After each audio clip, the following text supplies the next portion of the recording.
Eamon O'Carroll, your thoughts and reflections on a first defeat in 6 to Wakefield on Sunday? Yeah, we're disappointed, but I feel like the group's in a good spot at the minute. I think most importantly is that we've competed very hard over the last couple of weeks against 2 real tough oppositions as well. So I know we've not come out of the last game with points, but we've come out of it with a lot of lessons that we feel are going to be important for driving us further on towards the back end of this season. So feeling's good in camp, which is really important. We want to make sure we keep performing and have that good feeling in the camp. You've had 2 tough games now in succession. What have you learned from those 2 games against arguably the top 2 in the division? That the group's in a good spot. We're not happy with where we're at. We feel like we've got a lot more in us, but we understand where we're at. So, like I said to you before, I think that's given us confidence to know that we can compete with full-time teams. And I thought the lads put the best foot forward over the last couple of weeks. I think them along with the staff as well. I think it was really important how we managed that 2-week period in terms of energising the group, and I think the staff played a big part in that. So we'll take a lot from that block and go into this next block with a lot of confidence. There's a lot of positives to build on. Restricting Wakefield, the league leaders, to just a try and 14 points, their lowest points total of the season. So much so, Darryl Powell said after the game that he felt the game Sunday gone was their toughest of the season. Yeah, well, we can take a lot out of that. We pride ourselves on our defence. We're probably doing a little bit too much of it at the minute for obvious reasons, but I think the group turn up for each other. It's not perfect, some of the stuff, but what they are is a really close group and really well connected, and if someone misses their job, the bloke inside them kind of covers them. So we want to make sure that we're still doing that. We can take a lot of confidence out of that. We conceded a try from a kick, which was really well executed from them. We felt we could have done a little bit better, and then obviously 8 points in terms of penalty goals. So a lot to work on, but we're in a good spot. You said after the game it was a missed opportunity. How do you pick yourself and your team up for a tough game against York this weekend? Yeah, I don't think we need to pick ourselves up. Like I said, I feel like we're in a comfortable spot at the minute. We're humble. We don't feel like we've absolutely cracked it. But the most important thing is we know the areas we have to work on, and the group are really positive in wanting to do that. So training is going to be important for us this week. We know we're coming up against a real tough opposition who've turned us over this year. So. Same as Widnes, who we play next week, so it's a really important block for us. On those areas where there needs to be work, I'm guessing one of those is going to be discipline. How much work needs to be done on that, Eamon, in terms of moving forward, so you're not seeing players sent to the sin bin, you're then not losing players to suspension? Yeah, well, first and foremost, I have to be really honest with the group, and I was. We looked at all the penalties. Some of them are dead set penalties, and we can do a lot better in those situations. So I think that was the biggest learning from that. Some of them we're honest, we're scratching our heads. I think we're 50-50. So a lot gets made of it because there's so many. I'll go back to the Toulouse game.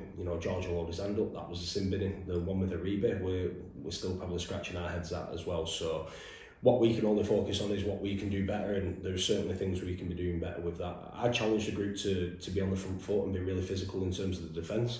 So I've got to understand that sometimes there'll be errors in that. It's about fine tuning it and helping the group in terms of some techniques and making sure that we're giving less penalties away. So some of that responsibility is on me, but I don't want us to be a passive team. I don't want us to be a passive style team. I think we've got a lot of reward for our physicality this year, and I don't think we're a dirty team whatsoever, but there are some things I can help the group with in terms of technique to be better. The game is changing a lot since when you were playing, Eamon, for Wigan as a hard-nosed front row forward. Is there some mitigation, players adapting to the transition of where the game is heading? Yeah, absolutely. Yeah, and I totally understand the reason why it's changing, and we all have to get on board with that. We all love the game and we want to be playing it. I don't want to see lads missing games through suspension, so we all have to get on board with that and make sure we're doing the right thing, and ultimately that's down to me to try and educate the group and help them with some of their techniques. But like what I said, I think there's somewhere we were probably hard done by as well. You've mentioned how proud you are with those efforts in recent games. Sam Hallis, certainly someone who runs his blood to water for the club. Does he epitomise, what's so good about the squad and those efforts? Yeah. We love Sammy, what he does for the group. Everybody trusts him, which is really important. You know, and I still think there's a lot more to come for him, which is exciting. You know, I challenged him at weekend to move the ball a bit more for us and play that role, because I know he can do it. And I thought he did it really well for us. So I think he got the balance of his game really right. The physicality in terms of his defence, the way he was moving was really good. And the way that he just had some variation in his attack as well. When he ran the ball, he ran it well and found good landing position and played the ball quick for us. And when he needed to move the ball, he did. So I'm excited about what's ahead for Sammy. And something we've not really touched on this season, Eamon, is in seasons past, an Achilles heel of the Bradford Bulls has been weak goal kicking. But when I was totting up Jordan Lilly's stats ahead of this game against York, I believe he's 84 from 104 and he's kicking at 82%, and that's something Bradford haven't had for a number of years now, you know, that goal conversion success rate in those 80% figures. Yeah, well, Jordy works hard on that and he's feeling confident at the minute, which will help us. So I think he's been really good with the boot this year, and you know, long may it continue. In terms of Ebansker suspension, you said you were going to seek clarity from the RFL. How's that gone, and have the club appealed it? No, we've not. We've not. It's something we have to be smart with. What I don't want to do is put Evan in a position, or the club in a position, where we're losing for another game. So we had to be certain. There was certainly no malice in Evan's tackle. It was just probably a little bit of poor technique. Big fella in a big space, reaching for a tackle, momentum took him and unfortunately injured a player. So yeah, we won't be appealing that. George and Eben then banned for this weekend's game. How do you plan to work around those losses? Well, there'll be big losses, but it's next man off the rank. That's how we've approached it this year, and fortunately for us, or unfortunately, we've been in this position a lot, so we know how to adapt.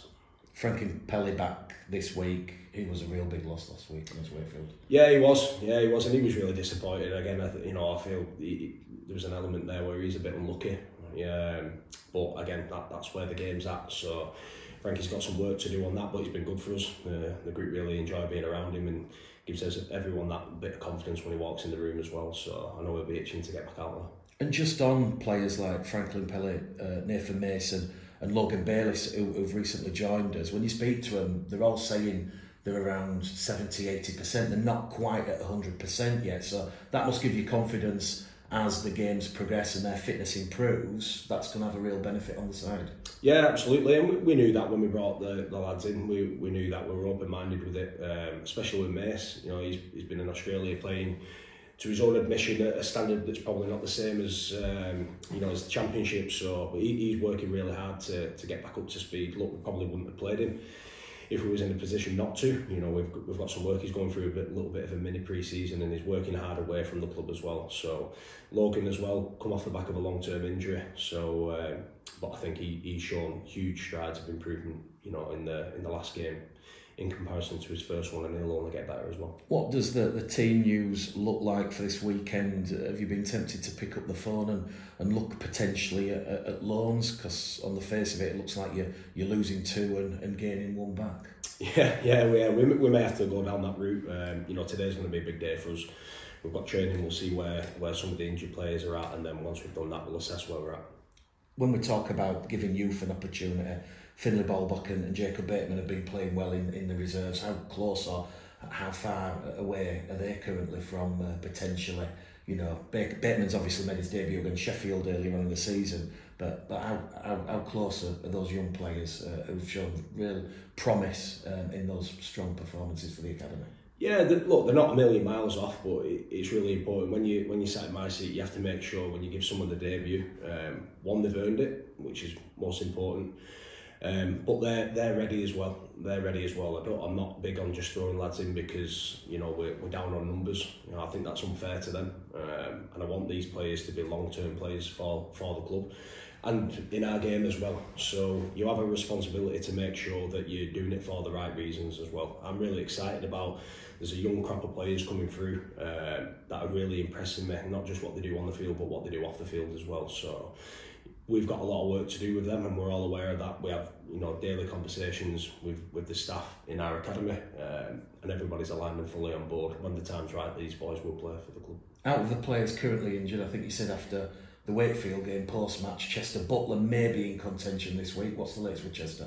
Yeah, tricky one with Chester, so he's feeling a lot better. We'll probably have a look at him in training tonight and see where he's at. I just think we went down this route with Chester before because of where we were in terms of injuries. We played him, thought he had an outstanding game, but then the week after struggled and had a flare up with it, and that's kept him out for another period. So if Chester's on and he's good, you know, he'll be in contention, but we certainly won't be risking him. We want him back for the remainder of the season. I know we asked this last week, but how long term are the injuries to three of your most experienced players in Lee Gaskell, Michael Lawrence and Dan Smith? So Dan Smith's probably the longer term one, but doing really well and feeling good, which is good, and mentally he's in a good spot as well. I think he's enjoying what he's doing around training, but clearly disappointed he's not a part of it. You can tell Smith just wants to get out there and help the group. Bruno is looking really good. I imagine he'll be about 3-4 weeks, which is really positive for us. And Gaskey's probably the closest. I'd imagine he'll be back in the next fortnight or so. That's obviously going to be a massive boost, certainly for those that might have commented and thought if you put a Lee Gaskell on against Wakefield, you know, that extra ingenuity might have perhaps changed the result a little bit. Yeah, well, everyone knows the quality of Gaskey, and we've certainly missed him this year. I think it's probably a little bit unfair on the lads that are playing at the moment. I think they're doing a great job. Tyron, JD when he's gone there, and Jordan's taking a lot of responsibility at the minute and having to play with someone who's not a recognised half. So, you know, we understood when we've watched our last two games, we probably missed some opportunities. So we've had some really good meetings in terms of our spine. Just a few things that we can tweak and do a little bit better, but I've got the utmost confidence in them as well. What's the recruitment looking like for 2025, Eamon? I know you can't obviously say this player's coming, that player's coming, but clearly you're involved in a lot of work behind the scenes, a lot of phone calls. Yeah, it's ongoing. It always has been. You know, the situation now isn't any different to what it probably was 3 months ago. You know, there's we're constantly looking at our squad and our roster and seeing where we can improve and where we can strengthen, and more importantly, making sure that we're probably not in the position that we've been in this year. Making sure we've got the right depth. So it's ongoing. It's good. It's a part of my coaching that I really enjoy. You know, looking to strengthen and, more importantly, you know, retain players as well. So it's a daily ongoing struggle, battle, but I think, you know, real positive moving forward. It is York at Barricade on Sunday. Since Mark Applegarth took over from Andrew Henderson, 4 wins from 5, and they're really building momentum for what they hope will be a playoff push. Yeah, they are. They're playing some good rugby at the moment, and we learned a harsh lesson last time we played them. So yeah, it's going to be a real high-end game. I think you know, they'll be coming into that confident off the back of winning 4 games out of 5, and you know, probably seeing this as an opportunity to go one more. So we've got some things we want to be better at and hold on to, which I say every week. But I think it's going to be a great game. I'm guessing you would have highlighted Ato Hingano's individual performances and what he brings to that York side. Yeah, he's playing well, Ato. So I think the combination with him and Liam Harris is really strong. Will Dagger at the back as well. We've got Sam Cook over from Albi, who I know a lot about. You know, real challenger. He will challenge you around the ruck as well. So we're going to have to be really good. And obviously, benefit for York is that they have a bit of an injury list, but they do have continuity and they seem to be getting the same side out every week, so that's a bit of an advantage as well for them.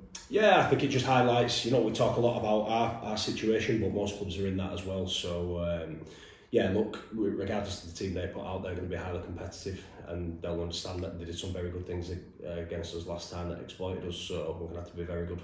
After the last defeat to Batley, you went on that 5-game unbeaten run. What's been the message to the players after this defeat to Wakefield? Stay confident, which they are. I got a real good vibe from them in our meetings. We understand where we're at. You know, we're doing some good things at the minute. It's important that we hold on to that. Most importantly, the group are confident at the moment.